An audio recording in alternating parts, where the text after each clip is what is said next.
انا مش فاهم انت ليه مش عايزه تفتحي الكاميرا. طب كلميني عن نفسك شويه. اقول لك ايه بس، حياتي صعبه جدا.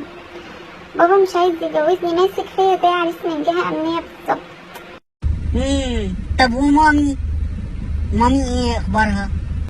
مامتي العكس خالص بقى، لا ماما عايزانا اتجوز، كل شويه بقى زن زن زن، حاجه تزهق قوي.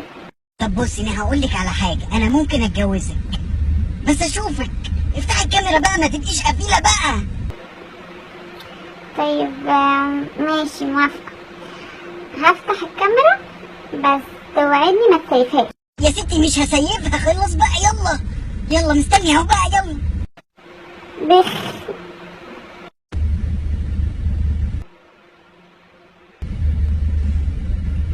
ايه ما بتردش ليه؟ ايه ده؟ ايه ده؟ ايه ده؟ ايه ده؟ ايه ده؟ ايه ده؟ ايه ده؟ ايه قلة الذوق وقلة الأدب دي؟ ايه يعني عشان حتة يعني فسفوسة اللي طالعالي في بقي عادي يعني حب شباب؟ فسفوسه؟ انت سبتي كل حاجه ومسكتي في فسفوسه؟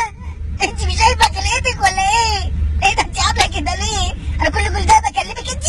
اللي مش عاجباك دي يا حبيبي عشان احب افاجئك، يعني انا برج الحوت. عارف يعني ايه برج الحوت؟ يعني عمرو دياب غنالي بنفسه. دياب اساسا لو كان عارف ان انت برج الحوت ما كانش هينزل الالبوم اساسا. غنالي الاغنيه دي مخصوص لان هو كان صاحب بابا جدا وهم صغيرين، بابا من بورسعيد اصلا. ابوك انت صاحب عمرو دياب؟ على كده امي بقى اليسا.